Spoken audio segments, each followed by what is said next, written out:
Mehnur Afrin, Ansari hair. চিৎকারের কল্লোলধ্বনি চতুর্দিকে জানান দিল সে এসেছে। বাতাসের সাথে বেজে উঠল পরিচিত কণ্ঠের তেজি ভাব। আজ বহুদিন, বহুকাল পর নীরের মাঝে ফিরেছে। ফিরেছে হাতে গোনা 4টি মাসের ব্যস্তময় কর্মজীবন কাটিয়ে। বাতাসের উত্থাল পাত্থাল বৈরী অবস্থা প্রকৃতিকে অশান্ত করে দিচ্ছে, আশেপাশের ধুলো উড়িয়ে অন্ধকারকে ডেকে আনছে, আকাশের সুরহীন নিষ্ক্রিয় অবস্থা বাড়িধারার প্রস্তুতি নিচ্ছে এখন। দিনের অবশিষ্ট আলোটুকু এক লহমায় চোখের পলকে নিভে গেল, অন্ধকারকে ডেকে এনে বৃষ্টির সোল্লাসকে বরণ করল। বড় বড় ফোঁটায় ঝপ করে বৃষ্টি নামল তখন। মেদিনী ভিজিয়ে সিক্ত করল ধুলোর কারসাজিকে। ওয়াশরুমের ছোট্ট জানালা দিয়ে আকস্মিক বর্ষণের দিকে তাকিয়ে আছে মেহনুর।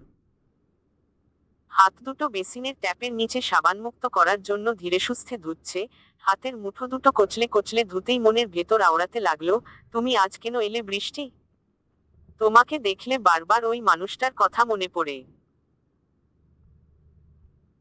জানালার বাইরে হাত বাড়িয়ে যখন তোমাকে ছুতে যাই, তখন প্রথম ছোঁয়ায় যে শিরশির অনুভূতিটা হয়, যেই আনন্দাপ্লুত শোকটা মনের উঠোনে দোল লাগিয়ে দেয়, যেই এক টুকরো হাসিটা ঠোঁটের উপর জন্মনিয়ে ফুটে ওঠে, তার স্পর্শ পেলে, হাসি দেখলে, কণ্ঠ শুনলে আমার কেমন অনুভব হয় তা তো বোঝানো অসম্ভব।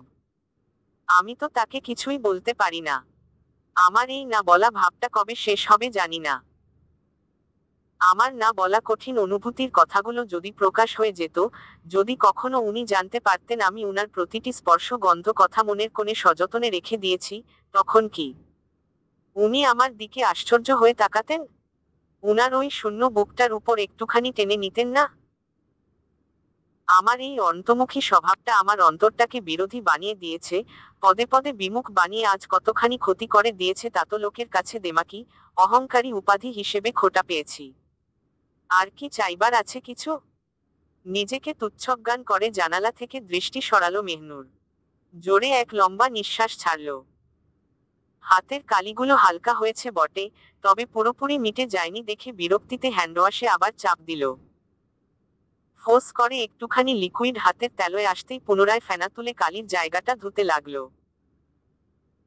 প্রচণ্ড বিরক্ত হয়ে একাগ্রচিত্তে বাহাতের বৃদ্ধাঙ্গুল দিয়ে ডান হাতের তালুটা সমানতালে ঘষতে থাকলো মেহনুর, অমনেই দরজায় টুকটুক করে শব্দ করে উঠল। সহসা হাত দুটো থমকে বেসিনের আয়নার দিকে দৃষ্টি তুলল মেহনুর, আয়নার দিকে দৃষ্টি নিবন্ধ রেখে পেছনে থাকা বদ্ধ দরজার উদ্দেশ্যে এক পলক ভ্রু কুঁচকে তাকালো। তখনই বাইরে থেকে স্বাভাবিক কণ্ঠে বলে উঠল, দরজা খোলো মেহনুর। মেহনুর বিরক্তিতে সেদিকে আর বিশেষ ভাবে পাত্তাই দিল না। উল্টো আকস্মিকভাবে রাগ দেখিয়ে কাজে লিপ্ত হলে হাত ধুতে ধুতে বলল, আমাকে বিরক্ত করবেন না। দরজায় শব্দ করা বন্ধ করুন, এখান থেকে চলে যান। মেহনুর ভ্রু কুঁচকে কঠিন খেপাটে ভঙ্গিতে কাজ করতে থাকলে আবারও বাইরে থেকে বাক্যসুর ভেসে এলো, আমি তোমাকে বিরক্তি করছি? রুমটা তো আমার। তুমি কাকে চলে যেতে বলছো? প্রচণ্ড বেখেয়ালি ছিল মেহনুর। এমনই কালির উটকো যন্ত্রণার জন্য রাগ লাগছে, তার উপর বাইরে থেকে এরকম উদ্ভট কথা শুনে বিরক্ত হয়েই জবাব দিল, হ্যাঁ, আপনাকেই চলে যেতে। ট্যাপের নিচে কচলাতে থাকা হাত দুটো থেমে গেল এবার। বুকটায় ধড়াস করে করাঘাত বাজতেই গলা শুকিয়ে এলো মেহনুরের। অত্যাশ্চর্য চাহনি নিয়ে ধীরে ধীরে মাথা তুলে আয়নার দিকে তাকালো, শান্ত স্থির স্বাভাবিক নিঃশ্বাসগুলো ক্রমশ অশান্ত অস্থির অস্বাভাবিক হয়ে উঠল। গলা শুকিয়ে যেন ঠোঁটের বাষ্পটুকুও শুষে ফেলেছে, খরার মতো শুষ্ক ঠোঁট দুটো মুখের ভেতরে পড়ে জিভ দিয়ে সিক্ত করল মেহনুর। ছলছল করে ট্যাপের পানিটাও বন্ধ করার মতো হেলদোল নেই তার, থেমে থেমে জোরে নিঃশ্বাস টানতেই বুকটা ক্রমাগত উঠা নামা করছে। মেহনুর কাপা কাপা গলনালিতে বহু কষ্টে ঢোক গিলে মাথা পিছনে ঘুরালো। ট্যাপটা ওভাবেই ছেড়ে মূর ভঙ্গিতে নির্বাক দৃষ্টিতে দরজার দিকে পা বাড়াতে লাগলো। হাঁটতে গিয়ে যেন ওয়াশরুমের ফ্লোর থেকে ভুলবশত শাড়ি না ভিজে না, সেজন্য বাহাতে কুচিগুলো ধরে ধীরগতিতে শাড়িটা উপরে তুলল। দরজার মুখোমুখি এসে ডান হাত এগিয়ে খট করে ছিটকিনি খুললে দরজাটা তখন সরু মতন ফাঁক হলো। মেহনুর আরেকবার নিজেকে আশ্বস্তরূপে স্বাভাবিক করার উছিলায় চোখ বুজে ঢোক গিলল, দরজার রূপালি হ্যান্ডেলটা ধরে হালকাভাবে টান দিয়ে নিচু দৃষ্টিতে রুমের ভেতরে পা ফেলল। মুঠোয় ধরা কুচিগুলো ছেড়ে দিয়ে নত দৃষ্টিটা উপরে তুলতে লাগলো মেহনুর। উপরে তুলতেই তৎক্ষণাৎ শূন্য বিছানার দিকে নজর আটকে গেল। দৃষ্টিজোড়া আর উপরে তুলতে পারল না। শরীরের উপর তখনই বয়ে গেল ঠান্ডা শীতল হাওয়া। ফুলানো বুকের নিঃশ্বাসটা ওই ছোট্ট বুকের মধ্যেই আটকে গেল। হাত দুটো সাথে সাথে মুষ্টিবদ্ধ হয়ে গেল মেহনুরের। যেই বিছানায় একটু আগে ডায়েরি কলম বই ছাড়া অন্য কোনো বস্তু ছিল না, এখন সেখানে নেভি ব্লু শার্টটা খুলে রাখা আছে, কোমরের কালো কুচকুচে বেল্টটা শার্টের একপাশে জায়গা নিয়েছে। ব্রাউন রঙের ঘড়িটাও উল্টো হয়ে নির্বিকারে ঠাঁই নিয়েছে যেন। পুরো রুমের ভেতর করা পারফিউমের ঘ্রাণ ছড়িয়ে পড়েছে। নিঃশ্বাস টানলেই যেন তিরতির করে মোহনীয় সুবাসটা ইন্দ্রিয় শক্তিকে পৌঁছে যাচ্ছে। মেহনুর অবলীলায় বিশ্বাস করতে বাধ্য, এই মুহূর্তে কি হতে যাচ্ছে। নিজের বেখেয়ালি ভুলের জন্য আবারও তার সাথে রুষ্ট আচরণ করেছে মেহনুর। দফায় দফায় খারাপ ব্যবহার পেয়ে নিশ্চয়ই মানুষটা স্থির মেজাজে থাকবে না। তার রুক্ষ আচরণের কঠোরতা না দেখলেও চড়া মেজাজের শঠধ্বনি ঠিকই শুনেছে মেহনুর। বিছানায় যেভাবে শার্ট বেল্ট ঘড়ি ফেলে রেখেছে, তাতে মনে হচ্ছে রোশানলে দীপ্ত হয়েই ছুঁড়ে ছুঁড়ে ফেলেছে সেগুলো। মেহনুরের অবচেতন সুপ্ত মনটা বারবার জানিয়ে দিচ্ছে, জানালার কাছেই হয়তো মানুষটা রক্তিম মুখে দাঁড়িয়ে আছে। রুমের ভেতরটা এখনো অন্ধকারে ডুবে আছে। জানালা দিয়ে বৃষ্টির উন্মত্ত বাড়িধারার ঝমঝম শব্দ ভেসে আসছে। ফ্লোরস্পর্শী লম্বা লম্বা পর্দাগুলো এখনো হালকা হাওয়ায় উড়ছে। মনের উপর বল প্রয়োগ করে ভয়ের রেশটা কিঞ্চিৎ কাটালো মেহনুর। তাকে একটুখানি দেখার জন্য চোখের ভয়যুক্ত চাহনিটা ধীরে ধীরে বাদিকে ঘুরাতে লাগলো। জানালার অভিমুখে ঘুরাতেই এতক্ষণ যেই অবস্থাটা মনের উপর হালকাভাবে উত্থাল করছিল, সেটা তীব্রভাবে মনের কুটিরে হামলে পড়ল। জানালার কাছে নির্বিঘ্ন চিত্তে দাঁড়িয়ে আছে মাহতিম। শো শো করে বৃষ্টির সঙ্গে আসা হিমেল হাওয়াটা তার উন্মুক্ত দেহটাকে প্রাণনাশক বানিয়ে দিয়েছে। সৌষ্ঠব্য দেহের পেশিগুলো স্বার্থহীনতার কারণে আরো তীব্রভাবে পরিদৃষ্ট। তার হাত দুটো সে বুকের কাছটায় দাম্ভিকতার ভঙ্গিতে, নয়তো ক্ষোভের রোষে ভাঁজ করে রেখেছে। জানালার দুদিকের পর্দাগুলো তার উপস্থিতিতে কেমন চঞ্চলীভূত হয়ে নাচছে। মেহনুর ওই লম্বামূর্তি দেখে দুঠোঁট চেপে ডুকরে কেঁদে উঠল। মাথাটা নত করে ভেজা চোখে তার দিকে এগুতে লাগল। নিঃশব্দ কদমে মানুষটার এগুলেও সেই রোষাক্রান্ত মানুষটা ঠিকই কানের কর্ণধারে পদধ্বনি টের পাচ্ছে। গুড় অভিমানের চেয়ে মনের মধ্যে রাগের উত্তাপটাই আজ বেশি। বেহায়ার মতো গাড়ি থেকে না বেরিয়েই মেহনুরকে চিৎকার করে ডাকলো, অথচ মেহনুর একবারও জানালা দিয়ে চুপি দিল না। আনসারীর নিবাসের প্রতিটা জানালা দিয়ে বাড়ির চাকর বাকর, মা, মাহদি, বিশেষ দুই অতিথি কৌতূহলের চাপে মুখ বাড়িয়ে দেখল, কিন্তু নিজের প্রাণান্তিকা প্রণয়ী বউ তাকে এক পলক দেখল না। ইচ্ছা ছিল, বাড়ির গেট দিয়ে ঢোকার সময় এমন বদমাইশ ধরনের কাজটা করলে মেহনুর লজ্জায় রাঙা হয়ে জানালার কাছে দাঁড়িয়ে থাকবে। কিন্তু বাস্তবে যেটা হলো সেটা অপমান ছাড়া কিছুই হলো না। জানালার ঠিক এই পর্দাগুলোই উড়ল, সেখানে কেউই এলো না। অবজ্ঞার রেশ যদি এখানেই শেষ হতো, তবে মাহতিম নিজের অশান্ত মনকে বুঝ দিতে পারত। কিন্তু এখানে এসেও তার চেয়ে দ্বিগুণ অবহেলার শিকার হলো। 4টা মাসে রীতি টানার পর মাহতিম আশায় ছিল এবার হয়তো মেহনুর দূরত্বের গুরুত্ব বুঝবে। যেই সূক্ষ্ম একফালি দূরত্ব তাদের প্রণয় পর্বে ফাঁক ছিল, সেটা মেহনুর নিজেই ঘুচিয়ে আদর করবে। সেটার পরিবর্তে মেহনুর তাকে চলে যাওয়ার বাসনা ব্যক্ত করে বুঝালো।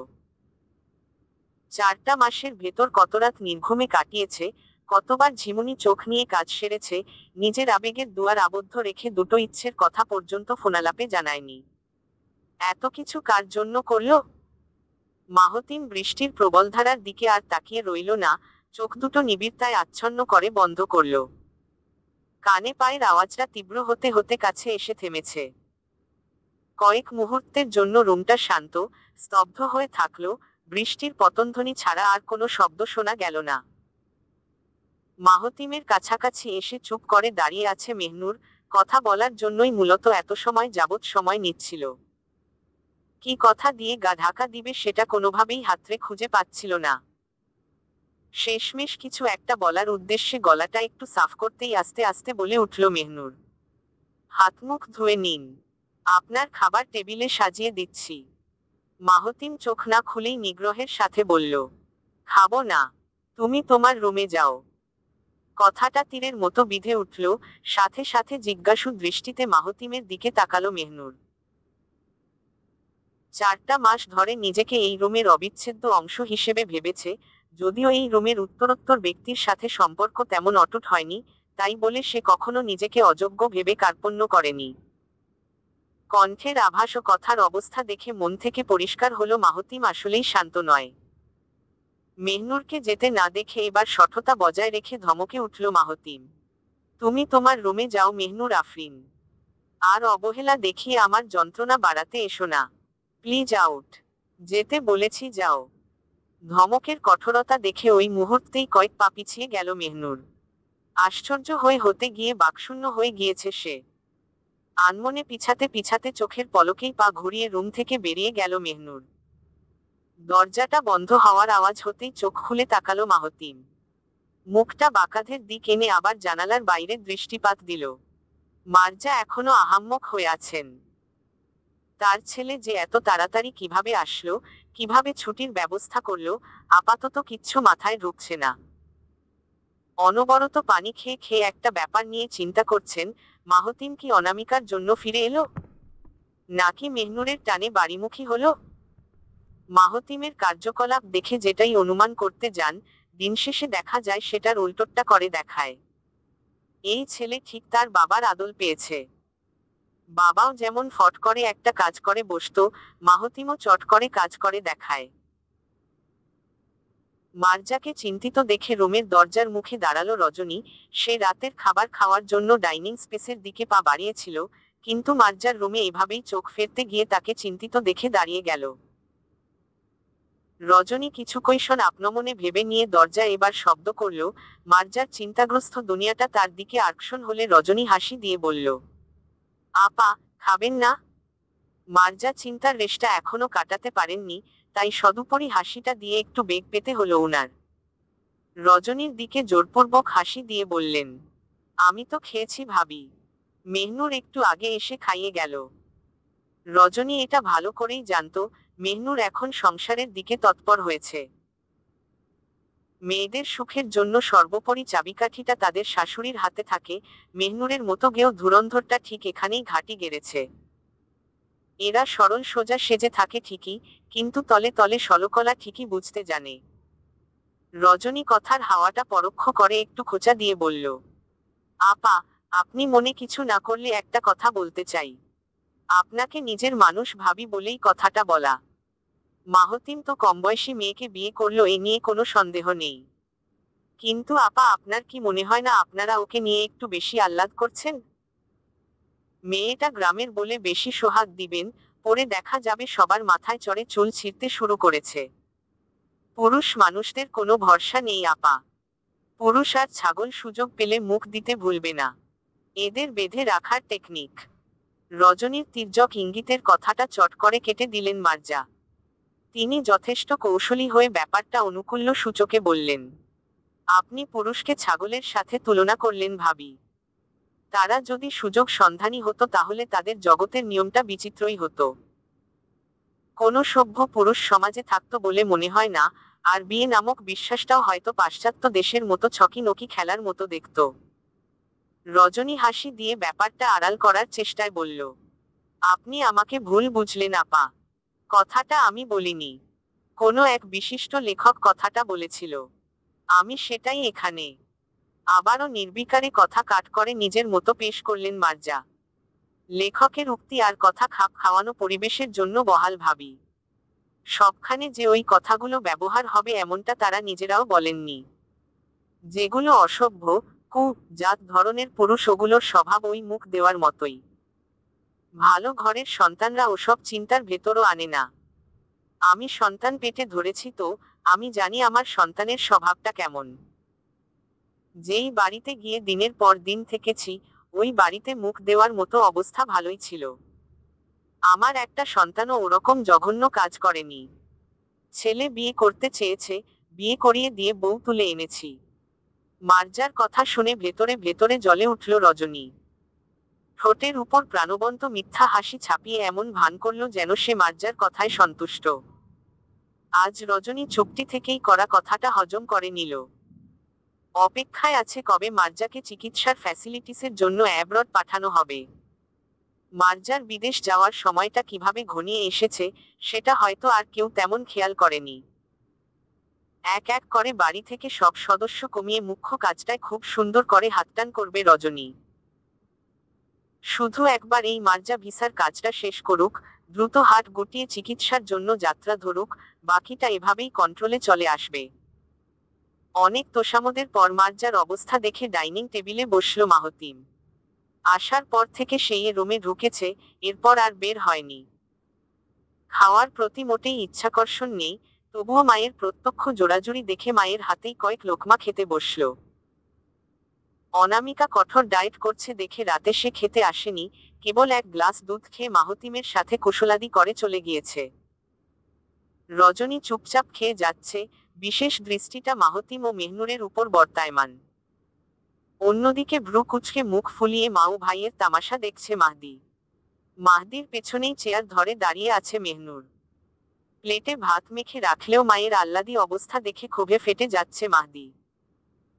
জলজল করা রাগী দৃষ্টি দুটো একবার ভাইয়ের দিকে, আরেকবার মায়ের দিকে ছুটছে। শেষমেশ জ্বালা সহ্য করতে না পেরে গোজগোজ করে উঠল মাহদি।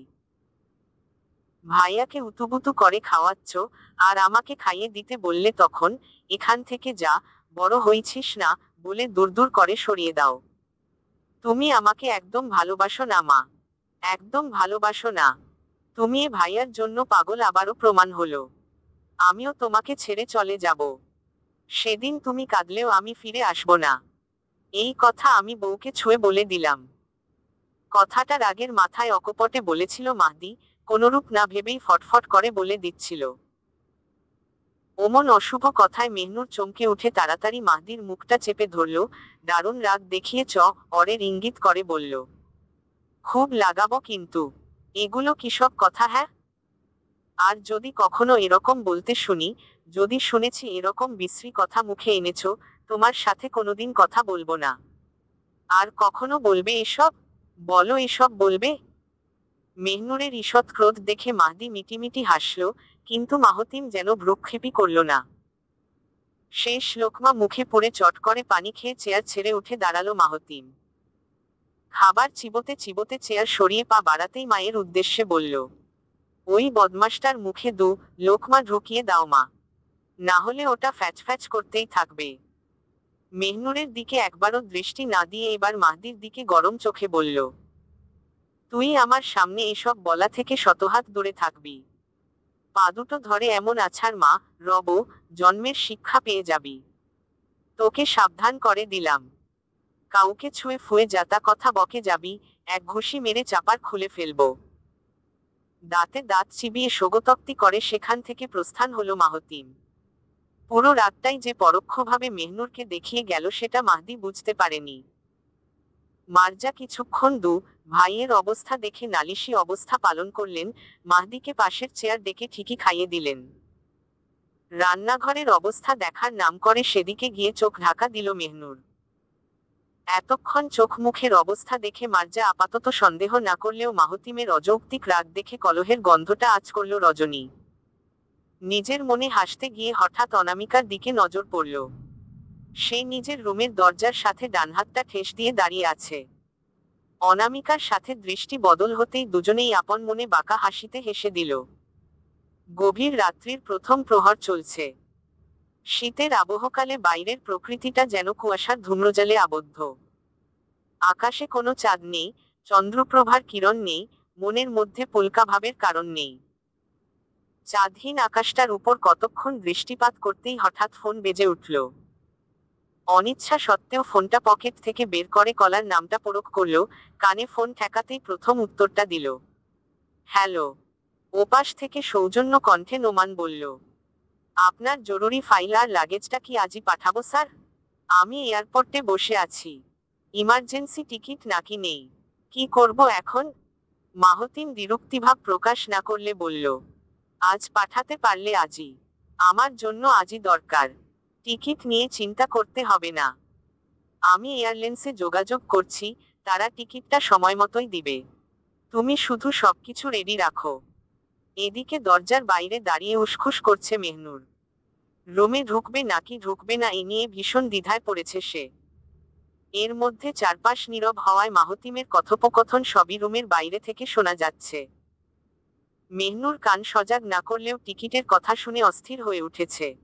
টিকিট কিসের জন্য দরকার? মাহতিম কি চলে যাওয়ার পরিকল্পনা করছে? মেহনুর পাগলের মতো মাথাটা না সূচকে নাড়িয়ে নিজেকে বুঝিয়ে নিল, মাহতিম নিশ্চয়ই যাচ্ছে না। সে এগুলো ভুল বলছে, হয়তো অন্য কাউকে টিকিটের কথা বলছে। হ্যাঁ, এটাই হবে। ওদিকে কলের বিপরীত থেকে টিকিটের ঝামেলা সামলাতে পেরে স্বস্তির নিঃশ্বাসে বলল নোমান। Thank you sir. আমি কাল সকালের দিকেই আপনার ফাইল আর লাগেজ নিয়ে হাজির হচ্ছি। স্যার, আপনি কিভাবে বাড়িতে লাগেজটা তুলবেন? আমি কি সাহায্য করব? মাহতিমও দ্বিধাক্ষণ বিলম্ব না করে আশ্বস্ত সুরে উত্তর দিল। ওটা তোমার দেখতে হবে না। আমি সকালের দিকেই বের হচ্ছি। রেডি থাকো তাহলে। লাগেজটার বন্দোবস্ত নিয়ে ভেবে রেখেছি, তুমি জাস্ট টিকিট কনফার্ম দাও। নোমানের কথা শেষ হতেই মাহতিম কল কেটে দিল। ঘড়ির দিকে তাকিয়ে দেখল 2:05। ঠিক 3টা বাজলে একটু ছাদ থেকে ঘুরে আসতে হবে। 3টার পর মনে হয় না জেগে থাকার কথা। আরো 55 মিনিট অপেক্ষা করতে হবে, 3টা না বাজলে ভুলেও সেখানে যাওয়া যাবে না।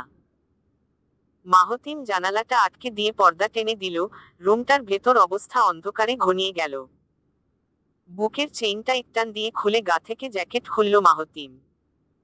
পরনের সাদা শার্টটা সেই হাতমুখ ধুয়ে পড়েছিল, সেটা খুলে গেঞ্জি পরতে একদম ইচ্ছে করছে না। শীতের জন্য মূলত ইচ্ছাটা নেই।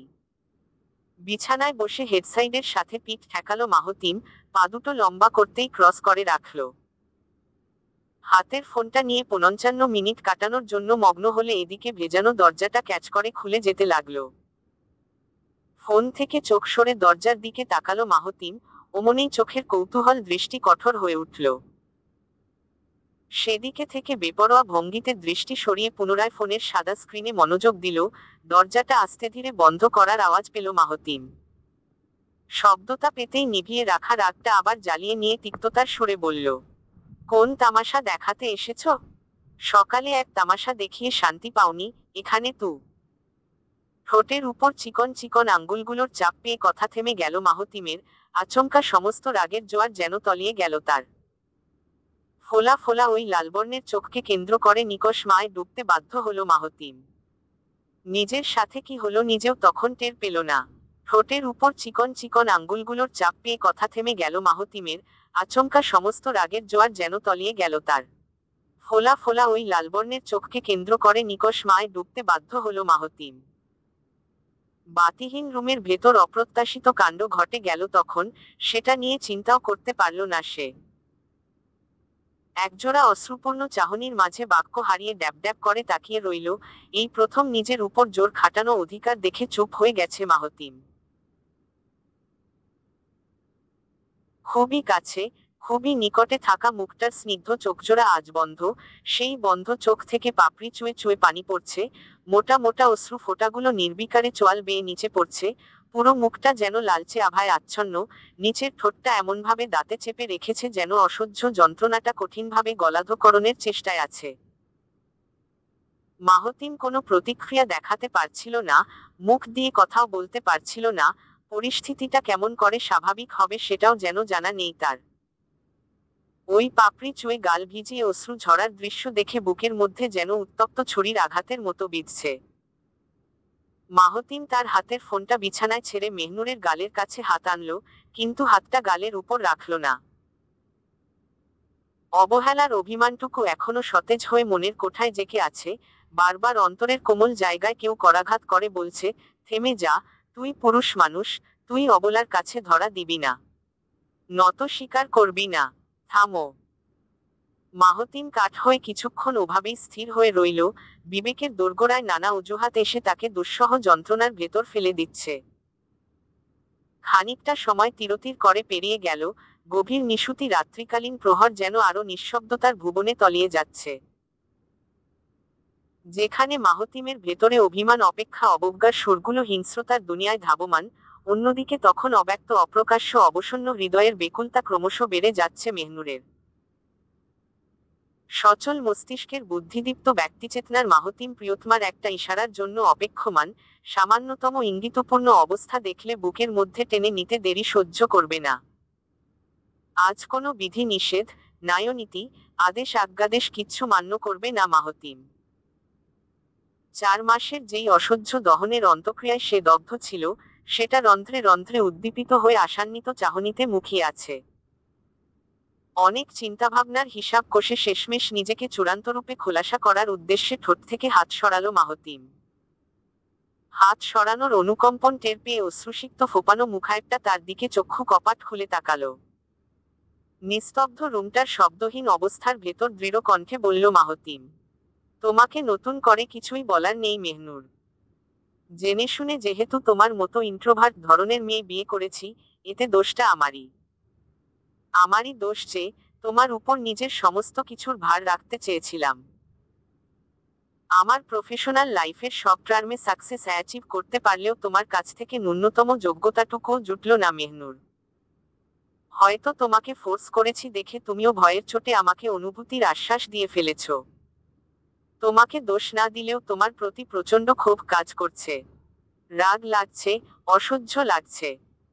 এক নিঃশ্বাসে কথাগুলো ঝেড়ে দিয়ে মাথা নিচু করল মাহতিম। বিষণ্ণ ভারাক্রান্ত মন নিয়ে লম্বা লম্বা নিঃশ্বাস ছাড়তে লাগলো, দৃষ্টি দুটো বিছানার উপর মলিন ভাবে স্থির হয়ে গেছে। ছোট ছোট টুকরোর মতো তার মনটা আজ চূর্ণবিচূর্ণ, চোখ বন্ধ করে যাতনার প্রতিটি দম, শীত নিঃশ্বাস ঠোঁট খুলে ছাড়ছে মাহতিম। অনবরত নিঃশ্বাস ছাড়তেই ব্যথার গ্লানিটুকু ভেতরে চেপে অতি কষ্টে ধীরভাবে বলতে লাগলো, আমাকে ছেড়ে যেতে পারো মেহনুর, তোমাকে বাধা দিব না। হাতের উল্টো পিঠে কেবল চোখ মুছতে যাচ্ছিল মেহনুর, কর্ণধারে বিষাক্ত কিছু শোনার পর মূর্ছার মতো স্থির হয়ে গেল সে। চোখ মোছার হাতটা ধপ করে কোলের উপর পড়ে গেলে শরীর নিংড়ে যেন শেষ শক্তিটুকু কেউ শুষে নিচ্ছে। অবশ অচল অকেজো অবস্থার মতো দেহটা যেন যেকোনো সময় টলে পড়বে, মাথাটা রাত্মক ঝিমঝিম করছে। অনেক চেষ্টা শেষে শুষ্ক ঠোঁটে জিভ বুলালো মেহনুর, আস্তে আস্তে ঢোক গিলে গোলদেশটা ভিজিয়ে মাহতিমের দিকে স্বাভাবিকভাবে তাকালো। সভ্য উপাধি পাওয়া মানুষটা এখনো তার নিচু মাথাটা তুলেনি, কি সুন্দর নিঃসংকোচে বলে দিল, ছেড়ে যাও। মেহনুর হতবিহ্বল অবস্থায় থরথর করে কাঁপতে থাকা হাতটা এগিয়ে মুঠোবন্দি করা হাতটা ধরল, শক্ত হাতটা কুড়িয়ে নিতেই হঠাৎ মাথা তুলে কপালে ভাঁজ ফেলে কৌতূহলী দৃষ্টিতে তাকালো মাহতিম। ঠোঁট নাড়িয়ে বলে উঠল, কি করছো মেহ? কথাটুকু অর্ধপূর্ণ হয়ে গলায় আটকে গেল মাহতিমের, সে আর কথাটা সম্পূর্ণ করার সুযোগ পেল না। শীতের শিশির ফোঁটা যেমন পাতার বুকে আশ্রয় পেয়ে সেখানেই জ্বলজ্বল করে নিজের দীপ্ত মহিমা ছড়িয়ে দেয়, তেমনি মাহতিমের শক্ত প্রশস্ত বুকটার উপর নিজের চাপা অনুভূতি উন্মুক্ত করে মনের কিস্টে দহনে হু হু করে কেঁদে ওঠে মেহনুর। সাদা শার্টের বেশে ঢেকে যাকা মাহতিমের দেহটা আজ নিজের কাছে রাখার চেতনায় খামচে ধরেছে। ওই দীর্ঘাটে মানুষটার পেশিবহুল পিঠটাকে আষ্টেপৃষ্ঠে আঁকড়ে ধরল মেহনুর, তার বুকটার মধ্যে নির্দ্বিধায় নির্বিঘ্নে মুখ গুজে দিল সে। পিঠের উপর সাদা শার্টটাকে মুঠোর মধ্যে খামচে ধরতেই নখের আকস্মিক ব্যথায় তৎক্ষণাৎ চোখ বন্ধ করল মাহতিম। অমনেই দুপাটি দাঁত শক্ত করে ব্যথাটা হজম করে চোখ খুলে তাকালো। মাথাটা ঈষৎ নিচু করে নিজের বুকের দিকে তাকাতেই কান্নায় ফুলে ফুলে উঠা মেদহীন পিঠটার দিকে চোখ পড়ল তার। গাঢ় বেগুনি রঙের ব্লাউজটা যথেষ্ট পাতলা, সেই সঙ্গে শীত নিবারণের জন্যও যথেষ্ট অনুপযুক্ত পোশাক। চুলের খোপাটা খুলে ঘাড়ের নিচে ঝুলে আছে, ব্লাউজ ও শাড়ির মধ্যবর্তী অংশটুকু উন্মুক্ত হয়ে কোমরের টানটান চামড়াটা পরিদৃষ্ট। রোমে থাকা মৃদু মাত্রায় সচল এসির হিমে স্বল্প উন্মুক্ত পিঠের সমস্ত পশম কাটা দিয়ে দাঁড়িয়ে আছে, শরীরটাও ভয়াবহ ঠান্ডা মেহনুরের। মাহতিম দ্রুত তার খুলে রাখা জ্যাকেটটা হাত বাড়িয়ে ডানপাশ থেকে নিতে গেলে বাধা দিল মেহনুর। অস্ফুট সুরে ফুঁপিয়ে উঠলে আটকে আসা গলাতেই বলতে লাগলো, আমার হাতে কালি লেগে গিয়েছিল, আমি কালি পরিষ্কার করতে ওয়াশরুমে ছিলাম। আমার ভাগ্য খারাপ, আমার জানতাম না আপনি আমায় ডেকেছেন। আমি সত্যিই পানির আওয়াজের জন্য আপনার ডাক শুনতে পাইনি। যদি একবার বুঝতাম, যদি একবার জানতাম আপনি চলে এসেছেন, আমি কখনোই ওই ভুলগুলো করতাম না। আমাকে এত বড় শাস্তি দিবেন না। দোহাই, আমাকে মাফ করুন। আপনাকে ছেড়ে যাওয়ার সাধ্যটুকু আমার নেই। আমি নিজেই স্বাভাবিক থাকবো না। আমার অবস্থা আপনি ছাড়া কে বোঝে বলুন? কেউ তো আপনার মতো আমার মুখের দিকে তাকিয়ে আমার ভেতরের অবস্থা বুঝে না। আমি কিচ্ছু পারি না, কিচ্ছু পারি না, ঠিকঠাক মতো কিছু বলতেও পারি না। আমার কথাও এলোমেলো হয়ে যায়। আমি কোথায় যাই বলুন? আম্মা, বড় মা, বুবু, দাদা ভাই কেউ এখানে নেই। প্রতিদিন দেখতাম আপনি সবার সঙ্গে ফোনে কথা বলছেন, আমি পাগলের মতো অপেক্ষায় থাকতাম। অথচ দেখতাম আপনি কল কেটে দিতেন। আপনার সাথে একটু কথা বলার জন্য কত অপেক্ষায় থাকতাম আপনি জানেন না। যাওয়ার দিন যখন ভুলবশত কিছু বলে ফেললাম, সেটার জন্য আপনি আমার সাথে কথা বলা বন্ধ করে দিলেন। আপনি বিয়ের আগে ভালো ছিলেন, বিয়ের পর আপনি আমাকে আর মূল্য দেন না। আপনি আমাকে ছাদের রুমে একা একা থাকতে বলছেন, আমি শত ভয় পাওয়া সত্ত্বেও দ্বিমত করিনি। একা একাই ওই রুমটার ভেতর থেকেছি। যতবারই দুঃস্বপ্ন দেখতাম, মনে মনে ওই অন্ধকার ঝুপড়িতে আপনাকে হাতড়ে হাতড়ে খুঁজতাম, আপনাকে আমি পেতাম না। আপনাকে ছাড়া আমার এই শহরের মধ্যে থাকার সাহস নেই, আমি গেও, অচল, গাধা। আমি কারোর সাথে সখ্যতা করতে পারি না, আমি কিচ্ছু করতে পারি না, কাউকে মন খুলে দুটো কথা বলতে পারি না, আমার চুপচাপ আচরণ দেখে সবাই আমাকে অহংকারী ভাবে। আমি কি করব বলুন? আমি নিজেও জানি না কিভাবে কি করব, আমি কখনো মানুষের সাথে মিশিনি। আপনি শাস্তি দিতে চাইলে কঠোর কঠোর শাস্তি দিন, আমাকে মেরে ফেললেও আমি কিচ্ছু বলবো না, কিন্তু ছেড়ে যাওয়ার কথা বলবেন না। গ্রামের গেঁয়োদের মতোই রেখে দিন, উপন্যাসের ওই অবলাদের মতোই ফেলে রাখুন, আমি ওই অবলাদের মতোই ঘরের এক কোণে থেকে যাব। তবুও ছেড়ে যাব না। জমাটবদ্ধ কথাগুলো ব্যক্ত করে প্রচণ্ড ক্লান্ত অনুভব করছে মেহনুর, নাক টেনে একটু সুস্থির অনুভব করলে চোখের ফোলাভাবের জন্য এখন চোখ খুলে তাকাতে পারছে না। নাক বন্ধ হওয়ার ফলে ফিসফিসিয়ে মুখ দিয়ে নিঃশ্বাস টানছে, মাথা ভারী হয়ে প্রচণ্ড টনটন করে ব্যথা করছে। পিঠের উপর হাত দুটো শিথিল করতেই মুঠো থেকে সাদা শার্টটা মুক্ত হয়ে গেল, নিস্তেজ পরিবেশটা শুনশান শব্দে জীর্ণশীর্ণ অবস্থায় পরিণত হলো। দূর থেকে হুটহাট ট্রাক চলার গমগম শব্দ ভেসে আসছে, সেই সঙ্গে দু একটা বেতাল সুরের হর্নও শোনা যাচ্ছে। মেহনুর অনেকক্ষণ পর স্বাভাবিক হওয়ার জন্য বুক থেকে মাথা উঠাতে গেল, কিন্তু ক্লান্তির জন্যই হোক বা অন্য কোনো কারণে সে কোনোভাবেই মাথা তুলতে পারল না। প্রথমে ভেবেছিল মাথা ভারী হওয়ার কারণে এমন সমস্যাটা হচ্ছে, কিন্তু সেই চিন্তাকে ফাঁকা করে আসল ব্যাপারটা ধরতে পারল মেহনুর। অনুমানটা ঠিকঠাক ধরতেই হঠাৎ কানের কাছে মৃদু সুরের কণ্ঠ শুনতে পেল। রাতটুকু থেকে যাও, আমি কিচ্ছু করব না। চোখ খুলেও অন্ধকার ছাড়া কিছু দেখতে পাচ্ছে না মেহনুর, হাতটাও ছাড়াতে পারছে না সে। মাহতিমের বাহু বেষ্টনের মাঝে বন্দী হয়ে ছটফট করারও সুযোগ নেই আজ।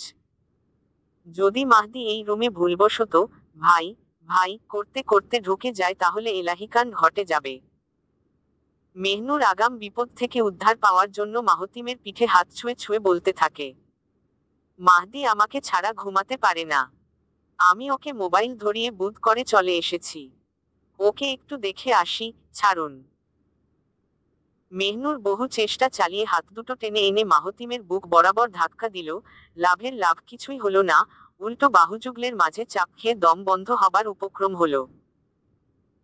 মেহনুর বারবার অনুনয় বিনয় করতে লাগলো ছেড়ে দেওয়ার জন্য, মাহদি যদি দেখে ফেলে তাহলে মার্জার কানে যেতে এবার কেউ বাধা দিতে পারবে না। এদিকে মাহতিম এক কান দিয়ে ঢুকাচ্ছে, অন্য কান দিয়ে সুরঙ্গের মতো সুরসুর বের করে দিচ্ছে। ধস্তাধস্তির এক পর্যায়ে সত্যি সত্যি রুমের বাইরে থেকে ভাইয়া, ও ভাইয়া বলে ডাক শোনা গেল। কণ্ঠটা চিনতে পারল দুজনই মারাত্মক চমকে উঠে হাতজোড়া শিখিল করে দরজার দিকে তাকালো। মাহতিমের তো ইচ্ছে করছে ফাজিলটাকে পিটিয়ে তক্তা বানাতে, এদিকে মেহনুর তো ভয়েই জব্দ। দরজার দিক থেকে দৃষ্টি সরিয়ে দুজনই একে অন্যের মুখের পানে তাকালো। মেহনুরের অবস্থা দেখে মাহতিমের বড্ড হাসি পাচ্ছে। প্রেম করার সময় যেমন বাবার ভয় মেয়ে লুকিয়ে থাকে, তেমনি একটা ভাবভঙ্গি ধরে ভীতু বনে আছে মেহনুর। মেহনুরের কপালের উপর থেকে ছোট ছোট চুলগুলো ডান হাতের তর্জনী দিয়ে সরিয়ে দিতেই হাসতে হাসতে বলল মাহতিম, ঘরে স্বামী রেখে দেবরের সাথে লুটোপুটি? ছি ছি ছি, আমার মান সম্মান, ইজ্জত, অর্জন সব শেষ করলে। মেহনুর কপট রাগ দেখিয়ে ভ্রু দুটো কুঁচকাল। ক্ষীণ রাগের রেশে বলে উঠল, আপনি কার সাথে কিসের তুলনা দিচ্ছেন? মাহতিম হাসি থামিয়ে চোখ স্বাভাবিক করল। আপাতত উত্তর না দিয়ে মেহনুরকে কম্বলের নিচে আপাদমস্তক ঢেকে শুতে বলল। মেহনুর কথার পিঠে প্রশ্ন ছোড়ার সাহস পেল না। ধাওয়া পাল্টা ধাওয়া প্রশ্ন ছোড়ার নিয়ম স্বামীর সাথে খাটানো ঠিক না। বড়মার কাছ থেকে প্রাপ্ত শিক্ষা নিয়ে সেই মতেই কাজ করল মেহনুর। এদিকে দরজা খুলে হুলস্থুল ভঙ্গিতে ভেতরে ঢুকল মাহদি।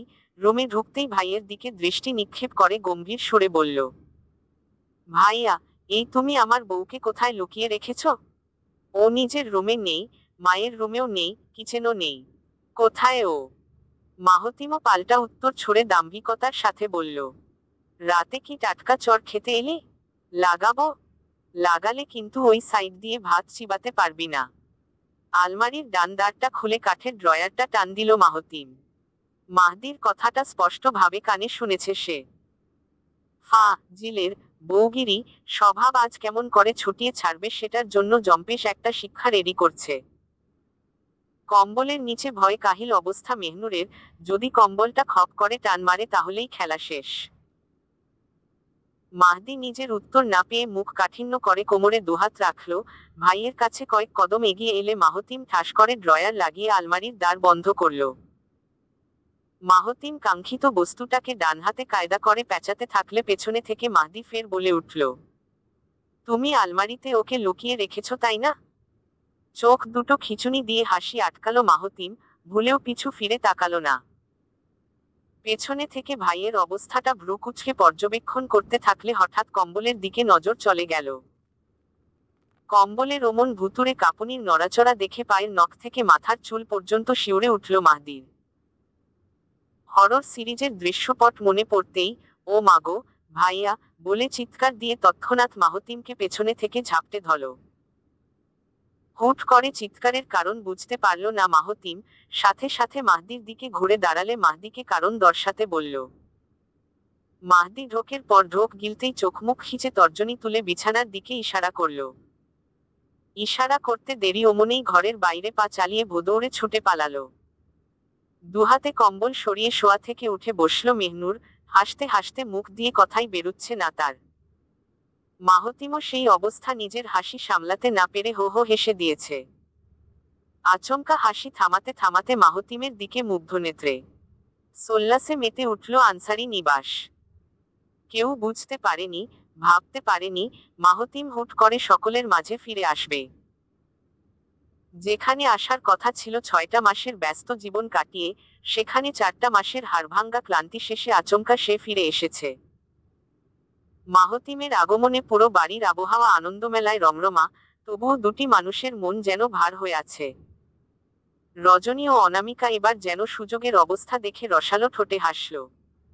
এদিকে মাহতিম আসতে না আসতেই দলবলকে খবর দেওয়ার মতো মহৎ কাজটা করে ফেলেছে। এবারও সে বাড়ির বাইরে বেড়ানোর পরিকল্পনা করে রেখেছে। মার্জা এ নিয়ে কোনো দ্বিধা প্রকাশ করলেন না। তিনি জানেন, ছেলে এবারও তার কোনো কথা শুনবে না। মাহতিম যেহেতু বেড়ানোর এহলান করেই দিয়েছে, তার মানে যত ঝড়বৃষ্টি হোক না কেন, সে যথাসময়ে সবকিছু রেডি করে ফেলবে। একই সাথে বন্ধুদল এবং ভাইবোনেরা ঠিকই যথাসময়ে হাজির হয়ে যাবে। পরদিন ভোরের আলো ফুটতে না ফুটতেই সকলের আসার খবর আসতে লাগলো। মেহনুর একের পর এক খবর শুনে আশ্চর্যে হতবাক। বাড়িতে আসতে দেরি, অথচ বাড়ির হুল্লোড় ফিরতে দেরি হলো না। মার্জাকে ওষুধ খাইয়ে হাত মুখ ধুয়ে নিচে নামল মেহনুর। রাতে মাহতিমের সাথে থাকা সম্ভব হয়নি। সে নিজেই মেহনুরকে মার্জার রুমে ঘুমাতে পাঠিয়ে দিয়েছে। কেন দিয়েছে মেহনুর সেটা জিজ্ঞেস করেনি। সকালের নাস্তার আয়োজনটা সিরাজ কাকা ও সাবু খালা সামলাচ্ছে। রান্নাঘরের সবকিছু কতদূর এগিয়েছে সেটা দেখার জন্য সেখানে উপস্থিত হলো মেহনুর। পরোটার তলায় একটুখানি তেল ঢেলে মেহনুরের উদ্দেশ্যে বলল, খালা, ও বউ তুমি উইঠা গেছ? যাক ভালা হইল। তুমি একটু এইনে খাড়াও তো দেহি, আমি যাইয়া একটু কফিটা দিয়া আহি। রজনী ভাবি হেই কহন চাইছে, একটু খাড়াও এইহানে। আইতাছি। ট্রেতে চটপট কফির মগটা রেখে চুলাটা মৃদু আঁচে কমিয়ে সাবু খালা চলে গেল। বৃদ্ধ সিরাজ সব নাস্তা প্রস্তুত করে অন্য কাজের জন্যে বেরিয়ে পড়ল। মেহনুর সবকিছু ঠিকঠাক দেখে অন্য চুলায় চায়ের পানি বসালো। সকাল সকাল মার্জাকে এক কাপ আগুন গরম চা না দিলে তিনি মুখ ফুলিয়ে বসে থাকেন।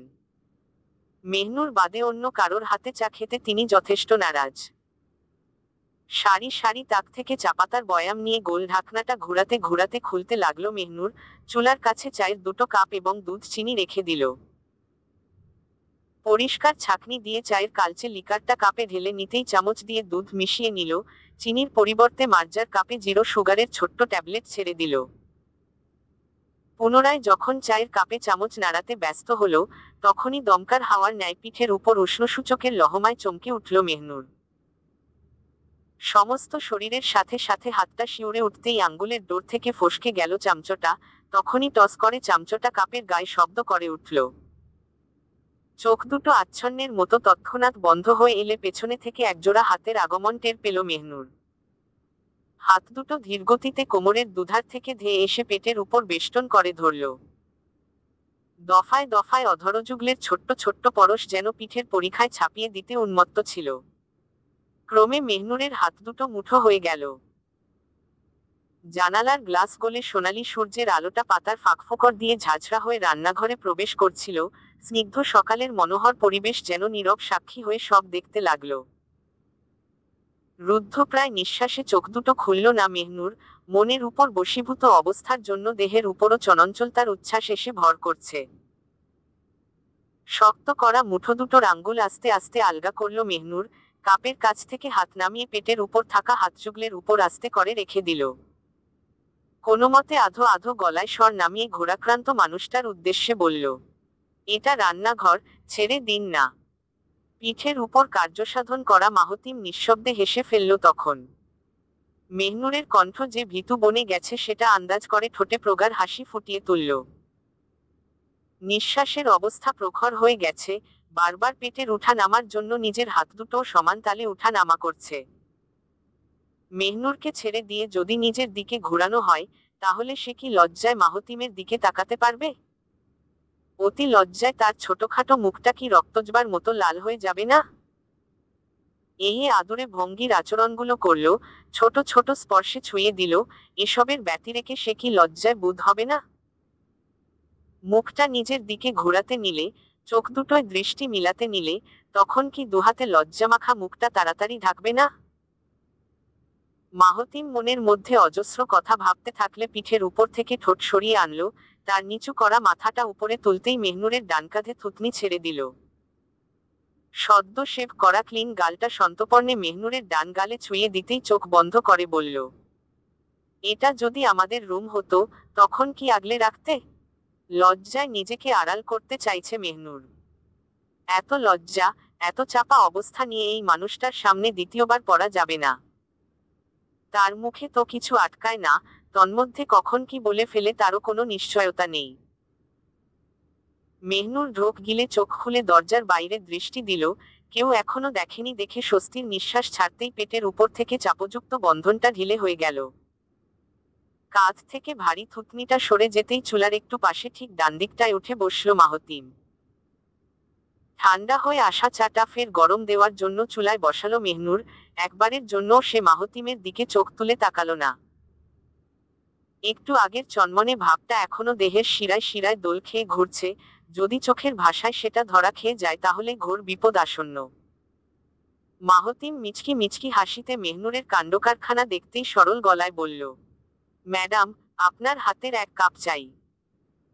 মেহেরবানি করে যদি মাহতিম আনসারির খায়েশটা পূরণ করতেন, তাহলে পুরো নেভি টিম আপনাকে কুচকাওয়াজের সংবর্ধনা দিত। চুলার টগবগে চায়ের দিকে তাকিয়ে থাকতেই হঠাৎ মাথা নিচু করে হেসে দিল মেহনুর। শব্দহীন ভঙ্গিতে হাসতে থাকলে হাসি হাসি চোখ তুলে মাহতিমের দিকে তাকালো, এক পশলা প্রাণবন্ত হাসি দিয়ে বলল, দিচ্ছি। ফিরতি উত্তরটা শুনে আশ্চর্য হতে গিয়ে হেসে ফেলল মাহতিম। একটু হলেও হোক, মেহনুরের বরফতুল্য জোরতা দিনকে দিন সময়ে সময়ে উষ্ণ সাহচর্যে গলতে শুরু করেছে। মাহতিম চুপ করে হাসি মুখে মেহনুরের দিকে তাকিয়ে রইল। ধোয়া উঠা চাটা দুবার দফায় গরম করে দুটো কাপে ঢেলে নিল মেহনুর। একটা কাপের তলায় পিরিচ দিয়ে সেটা মাহতিমের দিকে এগিয়ে দিল। বাড়িয়ে দেওয়া কাপটার দিকে এক পলক তাকালো মাহতিম, পরক্ষণে মেহনুরের দিকে তাকিয়ে পলকহীন দৃষ্টিতে বলল, চিনিটা যদি চেখে দেখতেন, আমার মতো ব্যস্ত মানুষটার কষ্টটা একটু কমে যেত। কথাটার ইঙ্গিত বুঝতে একটুও সময় লাগলো না, চট করে পুরনো দিনের স্মৃতি কথা মনে পড়ল। সেই রাতের বেলা সবাই যখন ঘুমের রাজ্যে নাস্তানাবুদ, তখন একাকী রান্নাঘরে চায়ের পসরার সামনে হাজির হয়েছিল এই অসভ্য খ্যাত লোকটা। সেদিনও একই কায়দায় এক কাপ চায়ের ফরমাশ করেছিল সে। বুদ্ধির উপর ভেলকি দিয়ে মেহনুরের চুমুক বসানো কাপে সে নিজেও ঠোঁট লাগিয়ে চুমুক দেয়। ফ্যালফ্যাল করে তাকিয়ে থাকা কৌতূহল কিশোরীর কাছে নিজের আর্দ্র অনুভূতি ব্যক্ত করে লোকটা। আজও এই লোকটা তার কাছে মনের রুদ্ধ দ্বার খুলে আবদারের বায়না চেয়ে বসেছে। মেহনুর ইতস্তত ভঙ্গিতে নত মাথায় কাচুমাচু করতে থাকলে হঠাৎ মেহনুরের পেছনে থাকা দূরবর্তী দরজায় দৃষ্টি থমকে গেল মাহতিমের। সাবু খালা রান্নাঘরে ঢুকবে কিনা সেটা নিয়ে হাঁসফাঁস করছিল। তার এদিক ওদিক করা দ্বিধাপূর্ণ দৃষ্টি যখন একজোড়া তীক্ষ্ণ দৃষ্টির পানে পানে পড়ল, সে ভয়ে ভূত দেখার মতো শিউরে উঠে কয়েক পা পিছিয়ে গেল।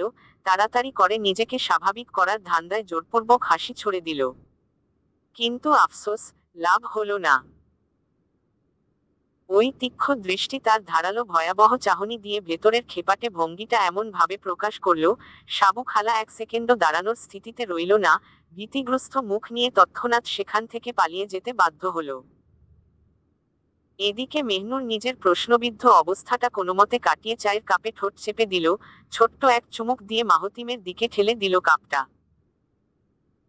মেহনুর লজ্জাহত অবস্থার জন্য চোখ তুলেনি।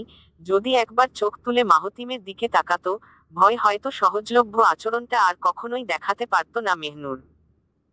দিনের আলোটা নেভার কৌশলে কমলাবর্ণের চাকাটা পশ্চিমে এখন ডুবো ডুবো করছে। সূর্যের তেজিভাব হ্রাস পেয়ে ঠান্ডা বাতাসের ঢল নেমেছে। প্রকৃতির মাঝে দেখা যাচ্ছে বেগুনি আকাশের দারুণ আদিক্ষেতা, সেই আকাশে ডান ঝাপটে নিড়ে ফিরছে পাখিদের ব্যস্ত দল। কিছু কুচকুচে কাক কুৎসিত ডাকে কা কা করছে, বাতাসের জোরালো ঝাপটা খেয়ে গাছের পাতারা কল্লোল করছে এখন। দিকবিদিক ছেয়ে যাচ্ছে নীরবতার চাদর, শহরের হুল্লোড় কমতে কমতে কয়েকটা হর্নের বাজনা শোনা যাচ্ছে। টাইলসে বাধাই করা পরিষ্কার ছাদের রেলিং ধরে দাঁড়িয়ে আছে মাহতিম, তার পাপড়ি ভরা নয়ন দুটো আকাশের উপর ন্যস্ত। আজ বাইরে যাওয়া হয়নি বলে চুলের উপর জেলের আস্তরণ পড়েনি, জেলহীন চুলগুলো বাতাসের সান্নিধ্য পেয়ে থেমে থেমে উঠছে। গাঢ় বাদামি রঙের শার্টটা এখন কালো হুডির নিচে ঢেকে আছে, বুকের কাছে হুডির চেইনটা লম্বালম্বি করে খোলা। ওই চেইন খোলা অংশ দিয়ে দেখা যাচ্ছে ভেতরের বাদামি শার্টটার প্রথম বোতামটা খোলা থাকার কারণে বাতাসের ঝাপটা লেগে বুকের কিঞ্চিত অংশ উন্মুক্ত হয়, আবার বাতাসের ঝাপটা কমে গেলে আগের অবস্থায় ফিরে আসে। পরশু দিন কক্সবাজার যাওয়ার জন্য পরিকল্পনা করেছে মাহতিম, তার ফিল্ডের মূল ঘাঁটিটা চট্টগ্রাম শহরে। সেখান থেকে কক্সবাজার সমুদ্র সৈকতে কতবার গিয়েছে সেটা অবশ্য বেহিসেব। এবার পরিবার নিয়ে বেরিয়ে আসার চিন্তাটা পাকাপোক্ত করেছে শুধুমাত্র মেহনুরের জন্য। মেহনুর আজ পর্যন্ত বাড়ির গণ্ডি পেরিয়ে প্রকৃতি দেখেনি। মাহতিম হিমেল হাওয়ার ওই সাঁঝের মায় চোখ বন্ধ করল, মানসপটের সাদা ক্যানভাসে রংতুলি চালিয়ে বেশ রঙিন ছবি তৈরি করল। সেখানে মেহনুর নামক হাস্যোজ্জ্বল কিশোরীর চোখে মুখে লজ্জার ছাপ, পরনে সোনালি পেরে লাল টুকটুকে শাড়ি, নাকে বিয়ের সাজের মতো সোনালি রঙের গোল নোলক, মাথাটা টিকলি সমেত অলংকৃত, হাতভর্তি বধূর সাজের মতো ভারী মোটা চুড়ি। রংব্যাঙরের ফুলের মাঝে সুসজ্জিত ছোট্ট ঘরে নূপুরের পদধ্বনিতে আগমন করবে মেহনুর আফরিন। লম্বা ঘোমটার আড়ালে যার সমস্ত রূপ আবৃত থাকবে সেদিন। দীর্ঘদিনের অপেক্ষা, উৎকণ্ঠা শেষে তীব্র আকাঙ্ক্ষিত দিনটায় স্বপ্নচারিণীর মেহেদি রাঙা হাত দুটো অধিকারের আবেশ খাটিয়ে নিজের হাতে পড়ে নিবে। মেহেদির সূক্ষ্ম সৌন্দর্যের উপর গাঢ় চুম্বনের ওষ্ঠজোড়া চেপে রাখতে দিবাক্ষণ প্রস্তুত যেন। লজ্জায় ভালোবাসায় দুরুদুরু করা বুকটা একটু সাহস ভরে চোরা নজরে তার প্রাপ্তবয়স্ক সুদর্শন পুরুষটাকে প্রাণভরে দেখবে মেহনুর। হঠাৎ দুজনের মাঝে চোখাচোখি হতেই, হ্যালো আনসারি, একা একা এখানে কি করছো? খারাপ লাগছে নাকি? কোম্পানি দিব? রঙিন কল্পচিত্রে কেউ যেন কালো ঢেলে দিল। সেই কালির গাঢ়তা এতই প্রকট হলো, কোনোভাবেই পুরনো চিত্রটা ফিরে পেল না মাহতিম। চোখের বন্ধ কপাটটা খুলে সঙ্গে সঙ্গে ডানে ফিরে তাকালো, ঠিক পাশাপাশি হয়ে দাঁড়িয়ে আছে অনামিকা। মধ্যবর্তী দূরত্ব দেখে রাগে নিজেই খানিকটা দূরত্ব করে পিছিয়ে গেল মাহতিম, রেলিং থেকে হাত সরিয়ে ধীরেসুস্থে ট্রাউজারের পকেটে হাত গুজে ফেলল। অনামিকার পোশাকে একবার চোখ বুলিয়ে ঘেন্নায় অন্যদিকে মুখ ফেরালো। অনামিকা হাত দুটো ভাঁজ করে লাস্যময়ী হাসি ছড়ে বলল, honestly speaking Ansari, day by day you are getting handsome. Muscle ফুলে তো দেখি হার্টবিট মিসের অবস্থা করে ফেলেছ। তা তোমার ফিগার দেখে তো আমারই প্রেম পাচ্ছে, ওর কি একটুও প্রেম পায় না? অনায়াসে কথাগুলো বলে দিয়ে তসতসে চোখে আপাদমস্তক দেখতে লাগলো অনামিকা। একদিন এই যুবা পুরুষের উপরই নিয়ন্ত্রণ হারাতে বসেছিল সে, হারাতে গিয়ে নিজের সমৃদ্ধ ব্যক্তিত্বের উপর এমন অপঘাত খেল, সেটার মাসুল এখনো মনের মধ্যে দগদগে হয়ে আছে। অনামিকার তেরছা খোঁচায় খেপার পরিবর্তে বাঁকা হাসি দিল মাহতিম। দৃষ্টি দুটো অনামিকার দিকে স্থির রেখে পায়ে পায়ে একদম নিকটে এগুতে লাগলো। এমন দৃশ্য দেখে লাস্যময়ী হাসিটা উবে গিয়ে এক লহমায় আতঙ্কগ্রস্ত দৃষ্টি ধারণ করল। আতঙ্কের আভাসটা অনামিকার চোখে মুখে ফুটে উঠলে বাঁকা হাসিটা গাঢ় করে একদম কাছে গেল মাহতিম, মাথাটা নিচু করে অনামিকার দৃষ্টিতে দৃষ্টি মিলিয়ে কয়েক মিনিট তাকিয়ে থাকল। অনামিকা যেন নিজের মধ্যে নেই, সে আবারও অতীতের ভুলের মাঝে হারিয়ে যাচ্ছে।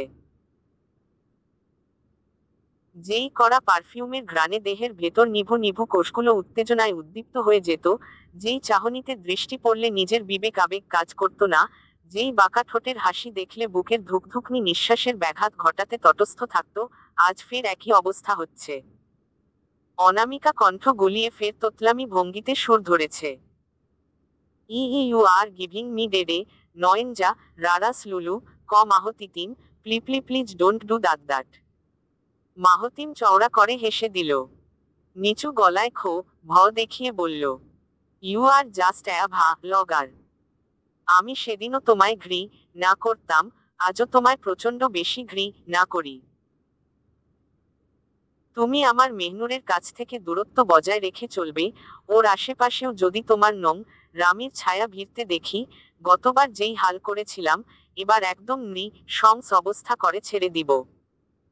তোমার 14 গোষ্ঠীর একটাকেও আমি মাহতিম ভয় পাই না। পলিটিক্যাল পাওয়ার কত খাটাতে পারো, খাটাও। আমিও মুখে চিরা ভিজিয়ে তামাশা দেখব না। চুপ আছি, তার মানে নিশ্চয়ই এটা না, আমি কিছুই করতে জানি না। আমার মা কে তোমরা উল্টা সিধা যতই বুঝাও, আমার আচরণ কোন পর্যায়ে ঘন্য হতে পারে সেটা একবার প্রমাণ পেয়েছ। এবার যদি ধরি, করে এমন জায়গায় পাঠিয়ে দিব, সারা জনম খুঁজলেও সের অস্তিত্ব খুঁজে পাবে না। বিক্ষোভে ফেটে পড়া বাক্যগুলো শোষব্যস্তে ছুড়ে দিল মাহতিম। নিচু করা মাথা স্বাভাবিক করে কয়েক পা পিছিয়ে গেল, বিদ্যুৎপৃষ্ঠের মতো শক্ত থাকা অনামিকা থরথর ঠোঁটে স্থির চোখে কাঠ হয়ে দাঁড়িয়ে রইল। চোখের উপর টলটলে অশ্রুর জোয়ার দেখে একই স্টাইলে আরেক দফা বলল মাহতিম, তোমার রজনী ফুপিকে বিশেষভাবে সতর্ক সংকেত দিয়ে দিও। বলে দিও, যেই হাত দিয়ে আমার বুকের উপর রানোর সাহস দেখিয়েছে, ওই হাত আমি সুস্থ রাখব না। চললাম। পকেট থেকে দুহাত বের করে মাথায় হুডির টুপিটা এক ঝটকায় টেনে নিল মাহতিম। ছাদ থেকে বেরিয়ে যেতে যেতে হঠাৎ দরজার মুখে দাঁড়িয়ে পড়ল, কিছুক্ষণ চিন্তাভাবনা করে শেষে মুখ ঘুরিয়ে স্বাভাবিক এবং সংযত কণ্ঠে বলল, ট্যুরে যদি ঘাপলা করতে দেখি, একেবারে সমুদ্রের মধ্যেই অস্তিত্ব দিয়ে আসব। লাস্ট এল চলবে। হ্যালো বন্ধুরা, গল্পটি কেমন হলো একটা কমেন্ট করে জানাবেন। চ্যানেলটি সাবস্ক্রাইব করে রাখবেন। এই গল্পের অংশ পড়ে গল্প পেয়ে যাবে। ধন্যবাদ।